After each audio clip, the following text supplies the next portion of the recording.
Hey everybody, today I have a seed update that beats all my other seed updates because have a look, I have a complete jungle up here around me, and I have from the very tall to the somewhat small and everything in between.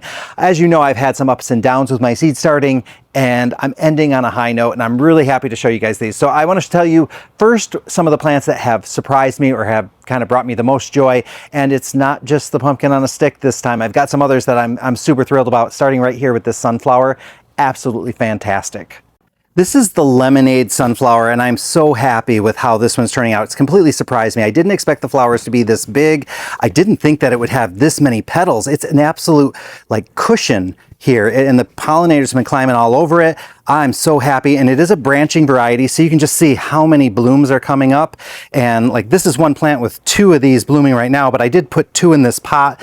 These are the ones that we're kind of intending to hide the fuel tank with. So sunflowers obviously aren't the best choice, but hopefully my marigolds and other plants will cover those.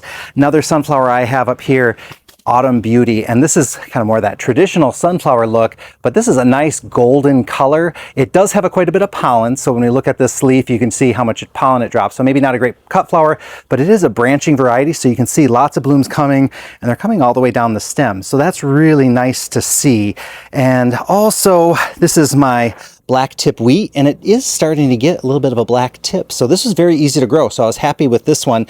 I've got to get it in the ground somewhere, but it's still a little cold for us, so kind of risky. Have some marigolds coming, so these are the cocoa variety, and I tucked it in with, I think this is it's a grass that is, it's a Scottish Highlander grass, so it's an interesting kind of seed pod on it. It's really hard, so kind of like that. And then over here I have some of my Purple Majesty grass, and I don't know if the Purple Majesty, if it gets multiple stems. Right now each one of these is 1 stem, 1 plume.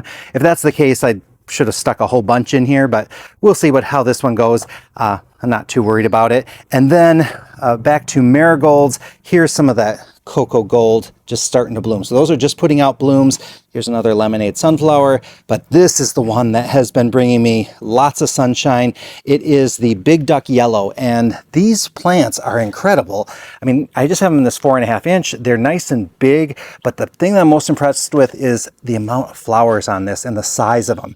Gorgeous. I have some other colors started seeds, so I'm really excited to have these.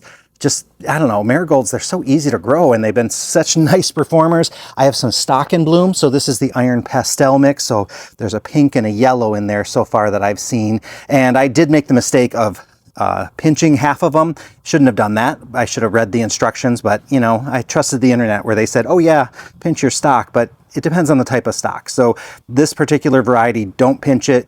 You get the flowers, it's a once and done kind of thing. So I have never grown stock before, so I'm happy to have that in there. Pumpkin on a stick. Oh my goodness, this thing has just been crazy.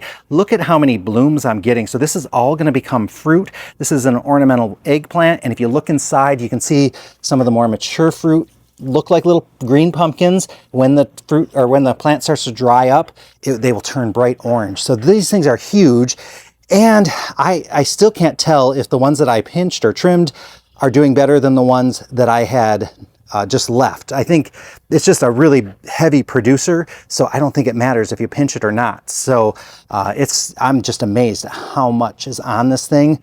Over here, take a look at this. I knew I was going to love it, but I love it even more than I thought I would. It's a bush impatient, has kind of its own special name, and it's a mix. So there's a couple different colors in here. I love this coral color.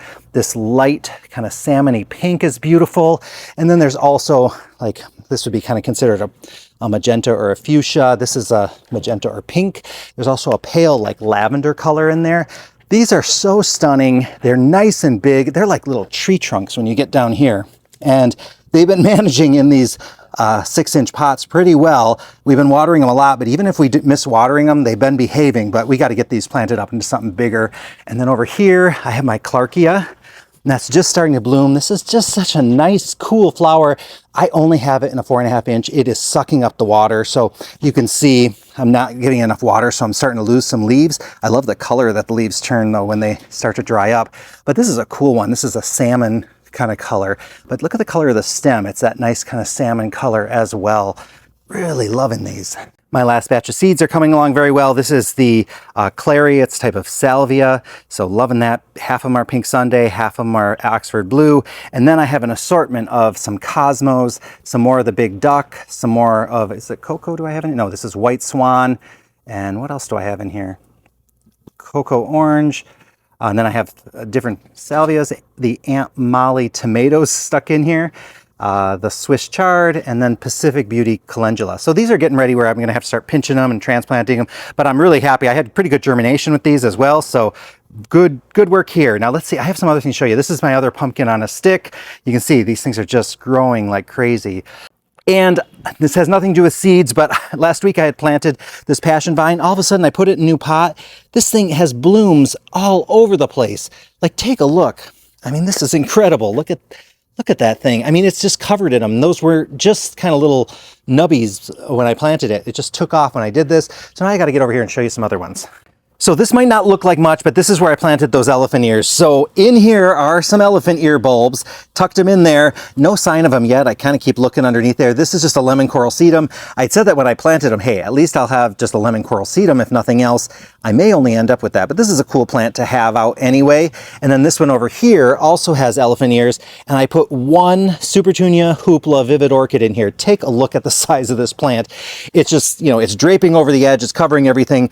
This is exactly what I wanted, because in case that elephant ear doesn't take, at least I know I've got something attractive in here. And then, to my surprise, I noticed this week that my canna that I had gotten, I think, I can't remember the name of it, but that one kind of came up. I have no idea why it came out the side. I don't know if I had planted the bulb upside down or what, but hey, at least I have something coming in. So once it gets a little bigger, I'll probably pot that up.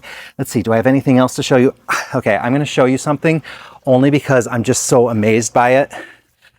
I did not start these from seed, but I can't resist. This was that one that I potted up called Monarch Butterfly, and it has the two calabricoas and the lantana. This thing has been taking my breath away.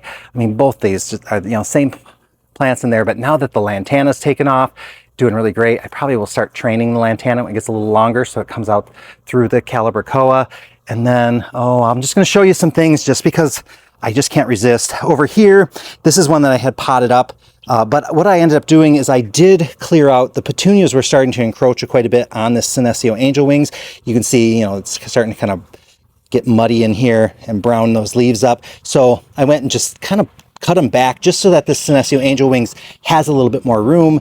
Over here, this bee's knees petunia was starting to have a little trouble because I had it tucked in, it wasn't getting enough light. So that's starting to fill in pretty good. You can see it's starting to match the other side a little better. So that's kind of where that is. I better stop because I'm showing you things I'm not supposed to show you. I gotta admit, it is fun having all this stuff to show you. It all looks so good. I'm really happy about it. I also have like a prairie sunflower. It's kind of growing really sideways and wonky. I don't know what's gonna happen with it, but I'll keep going with it. A couple other seeds that I started, I'm gonna show you now. I ended up giving away all the zinnias that I had started from seed, as well as most of the dahlias, but this one I had to keep for myself. This came out of the Figaro mix, and it is absolutely stunning. I can't believe how beautiful the colors are on this one. I had to keep this one for myself. So out of all those dahlias that turned out great, this is the one that I'm just absolutely in love with. Here are the Ranunculus that my mother-in-law Pat and I had planted up. So the white still going strong. The pink, beautiful dark rosy color on that one. The red was the first one to show up, and that one is just finishing. Here's also an anemone that had popped up. And I had included these in a nice little bouquet for Pat, and she was absolutely thrilled to see the fruits of our labor. I ended up with 2 purple velvine. This thing has been so slow going, and I didn't have really good germination. I'm not sure that this is one I do again. So this is the bigger one. Smaller one's over here. Have to keep training it up. Hopefully it'll do its thing, and we'll see some flowers on it at some point this summer.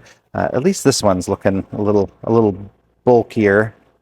So my celosia is starting to bloom. It kind of got all wonky on me, but I do have some things that are coming up, so we're going to roll with that. So this is kind of more of the plume type. This is more of that kind of wavy, gravy, brainy kind. And then let's see, there's some more of the stock. I do have some status that's starting. I want to get these planted outside, but it's still a little cold. They haven't been kind of tempered yet, so I got to be careful. This is the Summerly Love Terrenia. This thing is looking really good, but it's really slow. Like, I'm hoping that it'll start setting up some blooms pretty soon, but at least it looks good, so can't complain about that. But it definitely, I'm ready for it to do something. And then this is that dragon, what is it? Dragon blood, dragon heart, dragon, black dragon. That's what it is, black dragon coleus. It's starting to get that nice color in the center. So it really looks nice because it's kind of been this kind of blacky purple color for a long time.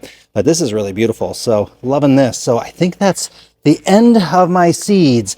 It's just so nice to be able to kind of have something to show for all my effort. Got to thank my mother-in-law, Pat, for her help too, because she was great in helping me get these seeds started.